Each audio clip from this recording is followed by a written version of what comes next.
ഗുരുർ ബ്രഹ്മ ഗുരുർ വിഷ്ണു ഗുരുർ ദേവോ മഹേശ്വര ഗുരു സാക്ഷാത് പരബ്രഹ്മം തസ്മൈ ശ്രീ ഗുരുവേ നമ. നമുക്ക് വളരെ സുപരിചിതമായ വരികളാണിവ. എന്നാൽ ഈ വരികളുടെ ഉദ്ഭവത്തെക്കുറിച്ച് അറിയുന്നവർ ചുരുക്കമാണ്. സ്കന്ദപുരാണത്തിലെ ഗുരുഗീത എന്ന പേരിൽ അറിയപ്പെടുന്ന ഭാഗമാണിത്. മഹാഭാരതത്തിലെ ഭഗവദ്ഗീത പോലെ പരമശിവനും പത്നിയായ പാർവതിയും തമ്മിലുള്ള സംഭാഷണമാണ് ഇത് മുഴുവൻ.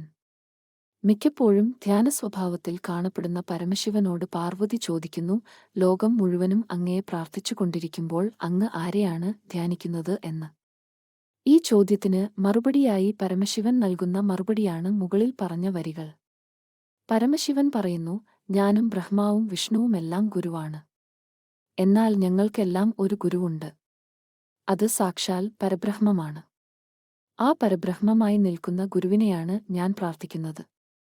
തുടർന്ന് അങ്ങനെയൊരു ഗുരുവിനെ എങ്ങനെ കിട്ടുമെന്നും കിട്ടിയാൽ എങ്ങനെ ആരാധിക്കണമെന്നും ഗുരുവാക്ക് പാലിച്ചാൽ എന്തൊക്കെ ഗുണങ്ങളുണ്ടെന്നും തെറ്റിച്ചാൽ എന്തൊക്കെ ദോഷങ്ങളുണ്ടെന്നും ഇങ്ങനെയുള്ള പാർവതിയുടെ നിരവധി ചോദ്യങ്ങൾക്ക് പരമശിവൻ നൽകുന്ന മറുപടികളാണ് ഗുരുഗീതയിലെ നൂറുകണക്കിന് വരികൾ.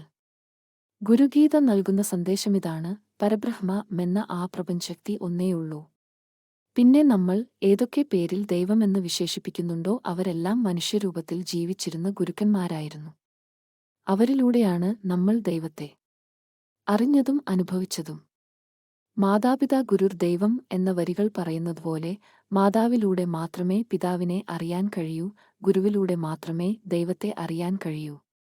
അതുകൊണ്ട് ഗുരുഗീത ലോകത്തോട് പറയുന്നു, ദൈവത്തെ അറിയാനുള്ള ഒരേ ഒരു മാർഗം ദൈവത്തെ അറിഞ്ഞ ഒരു ഗുരുവിനെ കണ്ടെത്തുകയാണ്, ആ ഗുരുവുമായി ഗുരുശിഷ്യബന്ധം പുലർത്തുകയാണ്.